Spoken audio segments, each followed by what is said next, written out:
Hi friends, welcome back to my channel. നമുക്കിന്നൊരു അച്ചാറിൻ്റെ recipe നോക്കിയാലോ. നല്ല ടേസ്റ്റുള്ള എന്താ പറയുക, പെട്ടെന്ന് ഉണ്ടാക്കാൻ പറ്റിയൊരു അച്ചാറാണ്. നമ്മളിത് പപ്പക്കായ വെച്ചിട്ടാണ് കേട്ടോ അച്ചാർ ഉണ്ടാക്കണത്. ഇതിങ്ങനെ കുറച്ചൊക്കെ കാര്യങ്ങളൊന്ന് ശ്രദ്ധിച്ചാൽ നല്ല ടേസ്റ്റോട് കൂടി ഉണ്ടാക്കാൻ പപ്പക്കായ ആകുമ്പോൾ പ്രത്യേകം ഒന്ന് ശ്രദ്ധിക്കണം. അധികം വേവിക്കാനോ അങ്ങനെയൊന്നും പാടില്ല. ഞാൻ പറയാം, അങ്ങനെയൊക്കെ ഒന്ന് ശ്രദ്ധിച്ചിട്ട് എടുത്താൽ നല്ല ടേസ്റ്റാണ് ഈ അച്ചാർ കേട്ടോ. സാധാരണ നമ്മുടെ അച്ചാർ പോലെ ഉണ്ടാക്കാൻ പറ്റിയ അച്ചാറാണ്. അപ്പം ഞാനിവിടെ പപ്പക്കായ എടുത്ത് വെച്ചിട്ടുണ്ട്. നന്നായിട്ടൊന്ന് കഴുകി, ഇനി ഇതിൻ്റെ തൊലിയൊക്കെ ഒന്ന് കളയണം. കട്ട് ചെയ്തിട്ട് തൊലിയൊക്കെ ഒന്ന് കളഞ്ഞെടുത്തിട്ടുണ്ട്. ഉള്ളിലത്തെ ആ ഭാഗമൊക്കെ കുരുവും ഇതൊക്കെ നന്നായി കളഞ്ഞിട്ടുണ്ട് കേട്ടോ. പിന്നെ നമ്മുടെ വീട്ടിലൊക്കെ ഉണ്ടാവണ പപ്പക്കായ കാരണം ഭയങ്കരമായിട്ട് തൊലി മുറിച്ചിങ്ങനെ കളയേണ്ട ആവശ്യമൊന്നുമില്ല.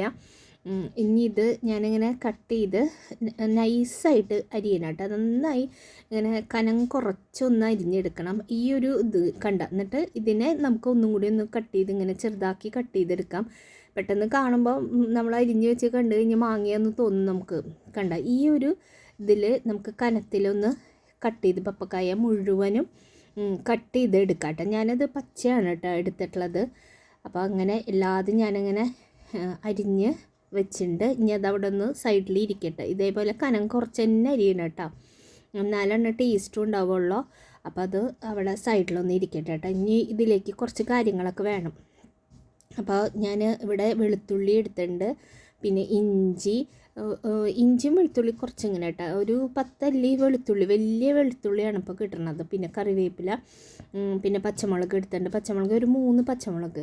അത് ഞാനിങ്ങനെ നീളത്തിൽ ഇങ്ങനെ കട്ട് ചെയ്ത് വെച്ചതാണ്. നീളത്തിൽ വേണമെങ്കിൽ നീളത്തിൽ ഇടാം. പക്ഷേ ഇതാവുമ്പോൾ ഇങ്ങനെ എല്ലാം കൂടി ഒന്ന് പിടിച്ചിട്ട് അതന്നെ എടുത്ത് കഴിക്കാൻ നല്ല രസമാണ്. അപ്പം ഞാനൊരു പാൻ വെച്ച് കൊടുത്തിട്ടുണ്ട് കേട്ടോ. പാനൊന്ന് ചൂടായി വരുമ്പോൾ ഇതിലേക്ക് ഇപ്പോൾ നമ്മൾ എണ്ണയൊന്നും ഒഴിക്കണില്ല, ഡ്രൈ റോസ്റ്റ് ചെയ്തെടുക്കേണ്ട കാര്യങ്ങളാണ് കേട്ടോ. അപ്പോൾ ആദ്യം ഇതിലേക്ക് കടുക് ഇട്ട് കൊടുത്തിട്ടുണ്ട് കേട്ടോ. ഞാനൊരു അത്യാവശ്യം വലിപ്പമുള്ളൊരു പപ്പക്കായാണ് എടുത്തിട്ടുള്ളത്. അപ്പോൾ 1.5 ടീസ്പൂൺ കടുക് ഇട്ട് കൊടുക്കുക കേട്ടോ.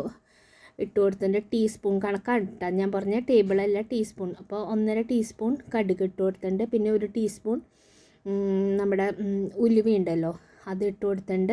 എന്നിട്ട് തീ സിമ്മിലിട്ടിട്ട് നന്നായിട്ടൊന്ന് റോസ്റ്റ് ചെയ്ത് ഇങ്ങനെ ആ കടുകൊക്കെ ഒന്ന് പൊട്ടി വരണ പോലെ. അത് പ്രത്യേകം ശ്രദ്ധിക്കണം, തീ സിമ്മിലാക്കണം. കടുക് കരിയരുത്. ഉലുവയും കടുകും കരിഞ്ഞ് കഴിഞ്ഞാൽ നമ്മുടെ അച്ചാറിൻ്റെ ടേസ്റ്റ് മാറും.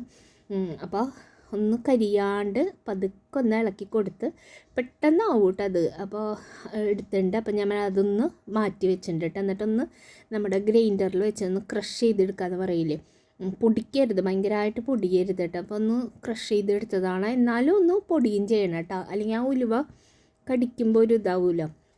അതിന് ശേഷം അതേ പാനിൽ തന്നെ നമുക്ക് ഇത്തിരി എണ്ണ ഒഴിച്ച് കൊടുക്കാം കേട്ടോ. എണ്ണ കുറച്ചധികം ഒഴിക്കണം. പിന്നെ എണ്ണ ചൂടാവണം കേട്ടോ, നന്നായി ചൂടാവണം. അതിപ്പോൾ ഏത് അച്ചാർ ഇടുമ്പോൾ ആയാലും നമ്മൾ പ്രത്യേകം ശ്രദ്ധിക്കേണ്ട കാര്യമാണ് നമ്മുടെ എണ്ണ ചൂടാവണം. എണ്ണ ചൂടായില്ലെങ്കിൽ ഒരു പച്ചക്കുത്ത് വരും. ഇനി ഇതിലേക്ക് ഒരു കുറച്ച് കേട്ടോ, ഒരു 1/4 ടീസ്പൂൺ കടുക്, പിന്നെ കുറച്ച് ഉലുവ, കുറച്ചിട്ടാൽ മതി കേട്ടോ. ഉലുവ നമ്മൾ ഓൾറെഡി പൊടിച്ചതാണ്.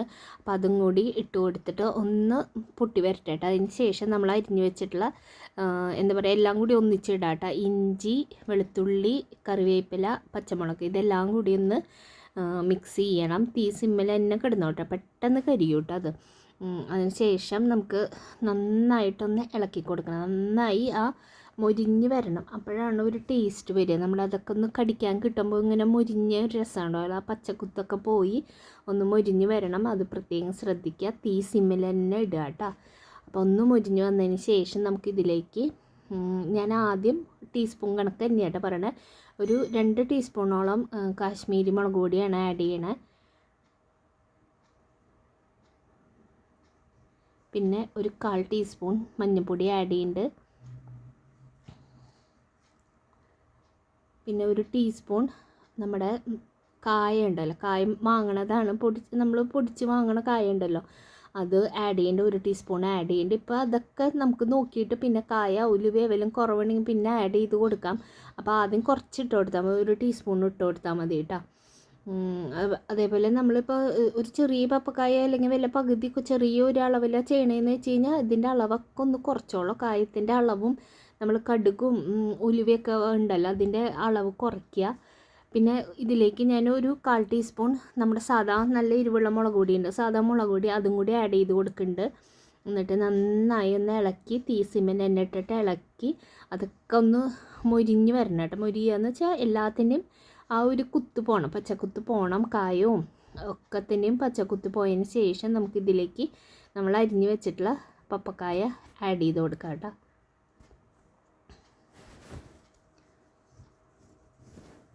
ഇപ്പം ഞാൻ പപ്പക്കായ ആഡ് ചെയ്ത് കൊടുത്തിട്ടുണ്ട്. ഇതിൽ ഉപ്പൊന്നും മിക്സ് ചെയ്തിട്ടില്ല, അങ്ങനെ തന്നെ ഡയറക്റ്റ് നമ്മൾ അരിഞ്ഞത് അങ്ങനെ തന്നെ ആഡ് ചെയ്തതാണ്.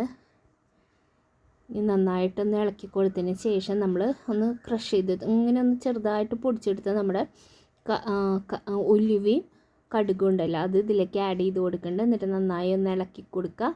അതിന് ശേഷം ഉപ്പ്, നമ്മൾ ഇതുവരെയായിട്ട് ഉപ്പൊന്നും ഇതിലേക്ക് ആഡ് ചെയ്തിട്ടില്ല. അപ്പോൾ 1 ടീസ്പൂൺ ഉപ്പ് ഇട്ട് കൊടുത്തിട്ട് നോക്കിയിട്ട് പിന്നെ വേണമെങ്കിൽ നമുക്ക് ലാസ്റ്റ് ആഡ് ചെയ്ത് കൊടുക്കാം കേട്ടോ. എന്നിട്ട് അതും കൂടി ഒഴിച്ച് കൊടുത്ത് നന്നായി ഇളക്കുക.